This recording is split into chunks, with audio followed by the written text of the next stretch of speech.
Graça, paz e alegria. A porção de hoje, recomendada para a leitura da Bíblia em um ano no plano sequencial, é 1 Coríntios do capítulo 1 ao capítulo 3.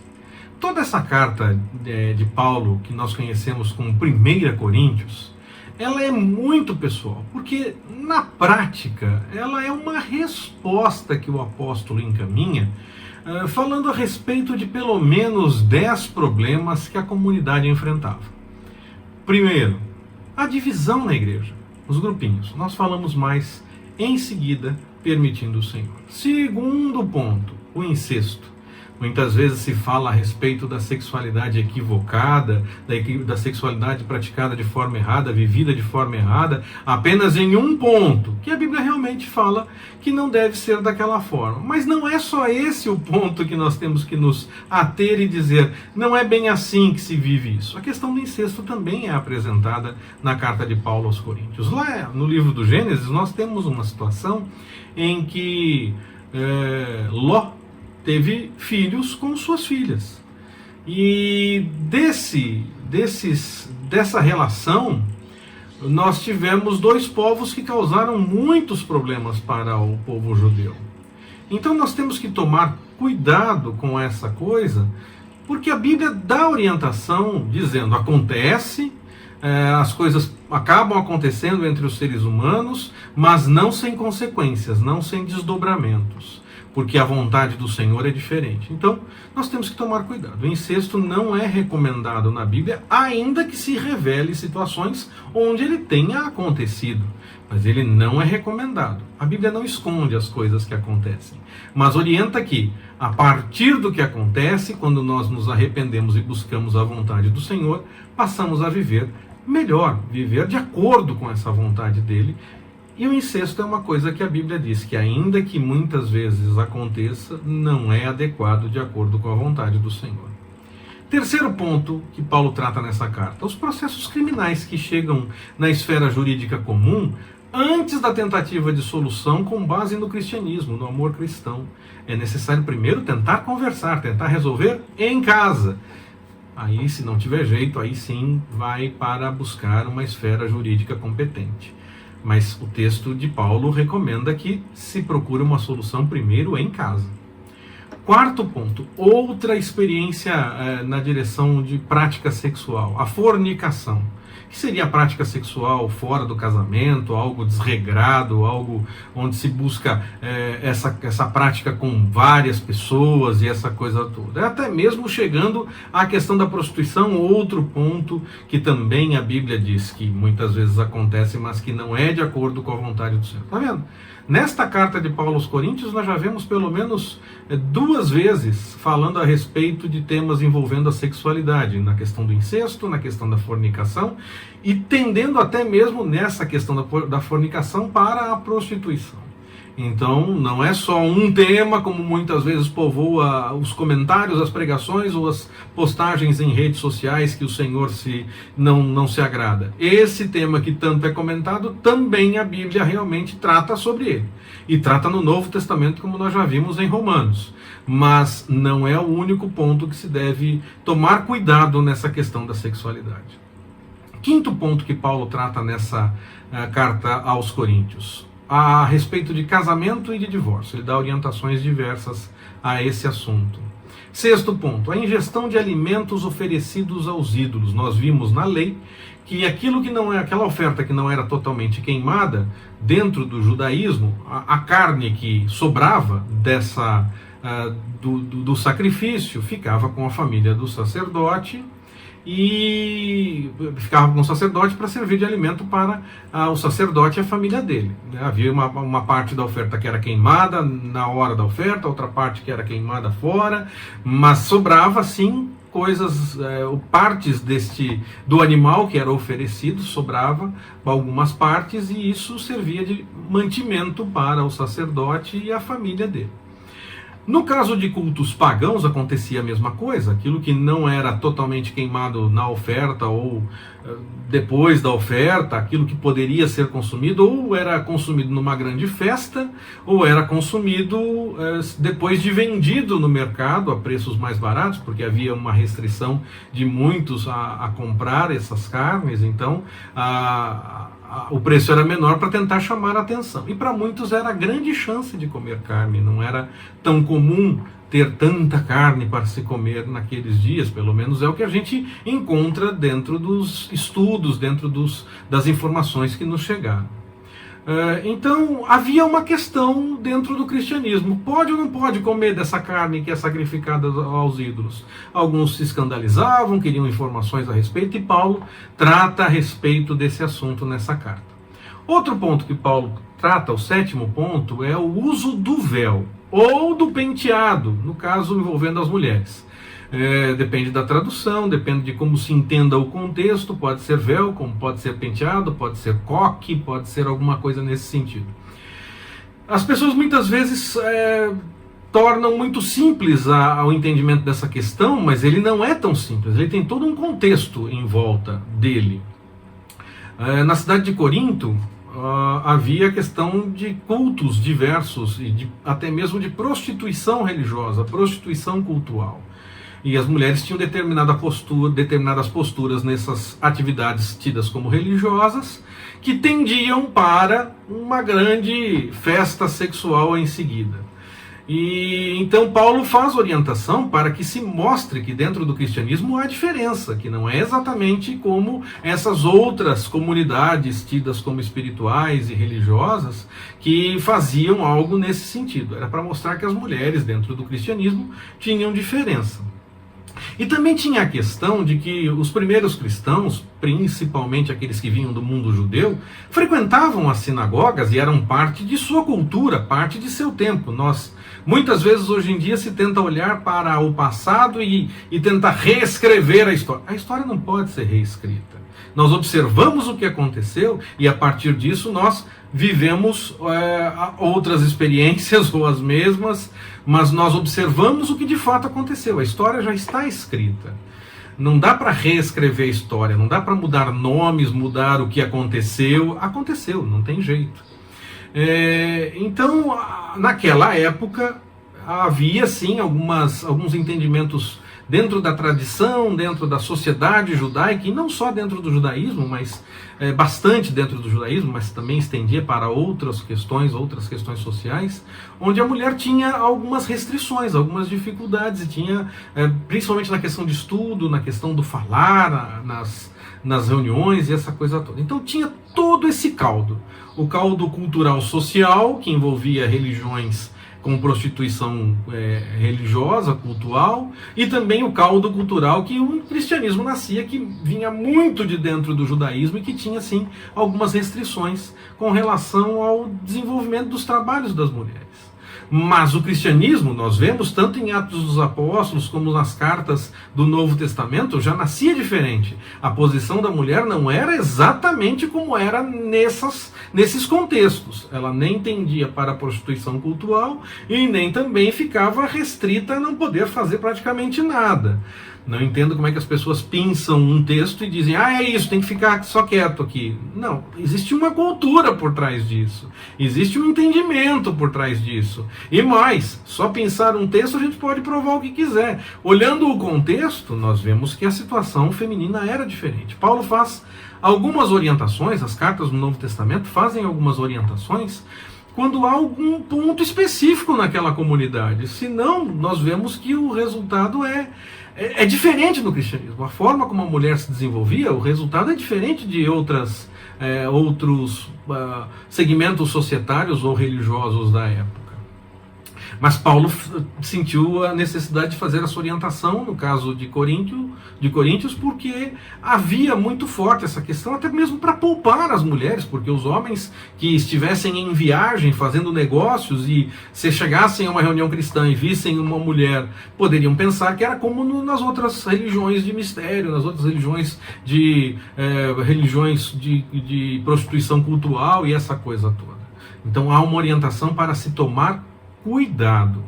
E também o contexto das sinagogas, também se leva isso em conta. Mas o cristianismo já nascia nas reuniões que aconteciam, a igreja não era um local, era nas casas, era perto do rio, onde quer que o povo se reunisse, a igreja era o corpo reunido, eram as pessoas e não uma construção em si.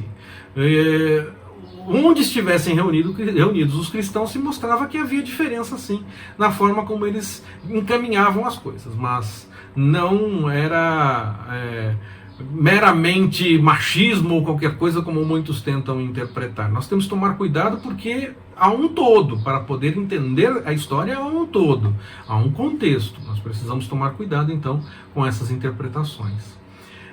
O oitavo ponto que Paulo trata nessa carta aos Coríntios de forma mais geral é a respeito da ceia do Senhor. O nono ponto, ele fala bastante a respeito de dons espirituais e muitas informações não são seguidas nas nossas comunidades. Nós precisamos ler o texto e verificar realmente o que o texto diz. E o último ponto, o 10º ponto, que salta desta carta aos Coríntios, não são os únicos, mas este salta também desta carta aos Coríntios, é a respeito da ressurreição, a ressurreição do corpo.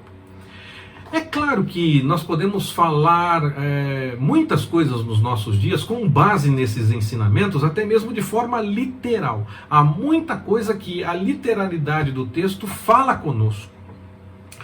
É importante conhecer contextos, é importante buscar discernimento no Espírito Santo, porque o Espírito Santo não vai fazer com que nós leiamos um texto e vejamos especificamente a literalidade daquele texto sem nos mostrar o contexto que há por trás de tudo. Há outros textos que falam dos assuntos. A questão da mulher é uma dessas questões que nós temos que tomar cuidado. Se nós buscamos realmente a orientação do Espírito Santo, nós vamos lembrar de situações em Atos dos Apóstolos, porque o Espírito vai nos fazer lembrar, nós vamos lembrar de situações em Atos dos Apóstolos, nós vamos lembrar de cartas de João, nós vamos lembrar de tantas outras situações no Novo Testamento, onde a posição da mulher é diferente da tida como comum naqueles dias.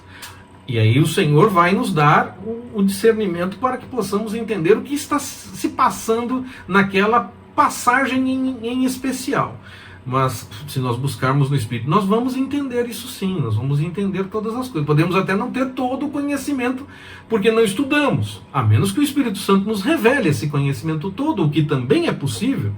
Mas independente de ser por revelação ou porque nós estudamos e tivemos acesso a essas informações, nós entendemos que o Espírito Santo está nos direcionando para entendermos melhor o contexto do que o texto realmente tem a nos dizer. Para além da literalidade. Quando eu digo literalidade aqui agora, é porque eu estou falando da literalidade dos temas, a literalidade desses temas. Nós podemos olhar para eles e aplicar muita coisa nos nossos dias. E também podemos olhar para esses temas e aplicar em outras situações quaisquer que tenham similaridade e que possamos aplicar as mesmas ideias apresentadas para determinado tema, atingindo outros tantos que não são nem mesmo escritos na carta. Uma carta que foi tão pessoal, uma carta que foi direcionada como resposta a determinados assuntos, que falava especificamente àquele grupo, e que chega até nós falando de forma tão clara e tão aberta a respeito de tantos assuntos que estão também presentes nos nossos dias.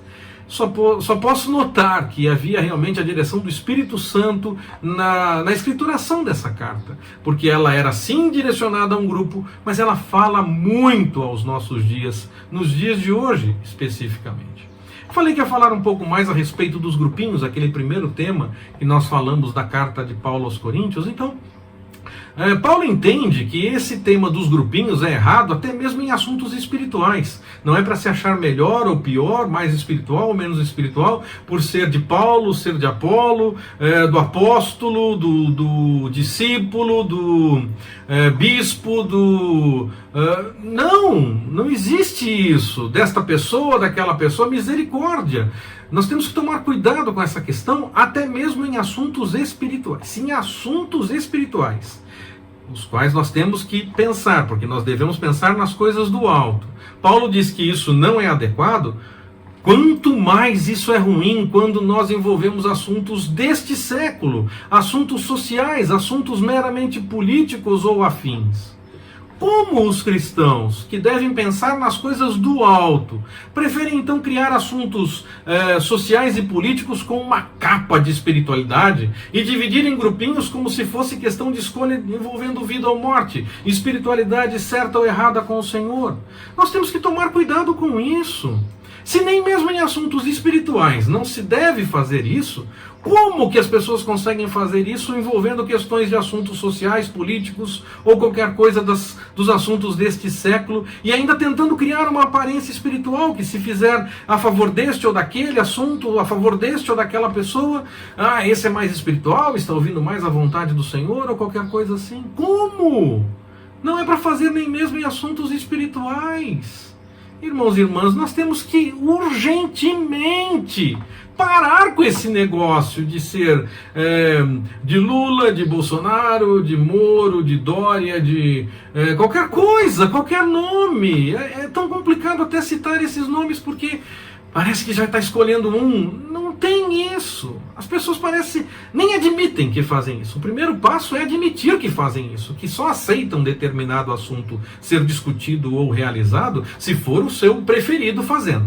Como é que uma pessoa pode se dizer politizada, antenada com as coisas que precisamos sim, nós não podemos ser alienados, mas a pessoa se diz politizada, mas ela é a favor de um assunto se for o político A querendo, mas ela é totalmente contra o mesmo assunto, com as mesmas direções, com os mesmos encaminhamentos, se for o político B querendo. Isso não é politização, isso é ser desse ou daquele. É ser de Paulo ou ser de Apolo. Então o primeiro passo é admitir que nós estamos nesse caminho, nós temos que parar com isso. Nós temos que parar com essa realidade. Nós temos que parar com essa questão de personalizar. Nós precisamos ir além. Paulo recomenda que isso não seja feito em questões espirituais. Aí as pessoas pegam esses assuntos deste século e fazem parecer que eles são questões de vida ou morte, questões espirituais, e que se escolher de um jeito está certo, se escolher de outro jeito está errado, está com Deus ou não está com Deus, dependendo da escolha nesse assunto. Misericórdia! Nós precisamos orar, nós precisamos mudar, assumir. Quem está nesse caminho precisa mudar. Questão de conscientização política é discutir o tema. Ver como ele vai ser encaminhado e não quem faça, quem vai ter benefícios políticos a respeito de um tema desenvolvido. Isso é ser desse ou daquele. Nós temos que parar com isso. É necessário parar com isso. Não há questão espiritual se nós ficarmos nessa. Nós somos sim antenados, nós somos sim envolvidos com as coisas deste século, porque nós estamos por aqui. Nós não podemos estar alienados, mas nós não podemos transformar esses assuntos em assuntos espirituais de vida ou morte, de escolha entre ser quente ou ser frio ou ser vomitado, como muitas vezes eu vejo pessoas falando a respeito desses assuntos. Misericórdia! Não tem nada a ver. Não é deste ou daquele. Nós buscamos a orientação no Senhor para encaminhar as coisas que acontecem no nosso dia a dia. Nós vivemos as coisas do Senhor no dia a dia. Nós não nos dividimos em grupinhos e muito menos transformamos em mais espiritual ou menos espiritual um grupinho que segue isso ou aquilo, este ou aquele. Paulo fala contra isso. Qualquer loucura desta sociedade pode ser defendida com um tema bíblico ou com um texto bíblico pensado e isolado. Como eu falei, até mesmo a questão de mandar a mulher não fazer nada pode ser pensada em Coríntios, e a mulher não pode fazer nada, tem que ficar quietinha. Mas todo o texto de Atos dos Apóstolos mostra mulheres atuantes, ajudando no Evangelho e fazendo as coisas. Outros textos dos Evangelhos mostram as mulheres envolvidas com o ministério de Jesus. Textos do Novo Testamento mandam recomendações às mulheres, fazem observações de que a igreja reúne-se na casa delas. Como é que é isso? Como é que se pinça uma coisa sem olhar todo o contexto? A mesma coisa acontece quando se faz algumas defesas políticas apenas, ou de assuntos que eu prefiro apenas. Eu posso provar aquilo que eu achar melhor, aquilo que eu preferir. Mas no fim, a questão não é essa, a questão é buscar a mente de Cristo, é buscar o entendimento de acordo com a vontade do Senhor e praticar no dia a dia. Não provar o que eu prefiro como se fosse a vontade do Senhor, mas buscar a vontade do Senhor e praticar incondicionalmente enquanto nós estamos passando pelas coisas desta vida. A mente de Cristo não pode se render meramente ao que é humano e mundano, ainda que nós não sejamos alienados, não vivamos apenas em mosteiros fechados, isolados, no sentido de não ter comunhão com outras pessoas ou não ter contato com outras pessoas. Nós temos que buscar sim a mente de Cristo. Nós temos, ainda que nós tenhamos que passar pelas coisas deste mundo. Nós temos que avaliar as coisas que acontecem e que nós vivemos do ponto de vista espiritual. E com a nossa pregação e testemunho, mudar o rumo das coisas que são meramente carnais e não nos rendermos a essas coisas meramente carnais e tentar fazer parecer que elas são espirituais. Nós temos que conversar, temos que discernir as coisas com entendimento espiritual para avançar nas coisas da vontade do Senhor. Que Ele nos abençoe. Forte abraço, até mais, permitindo o Senhor.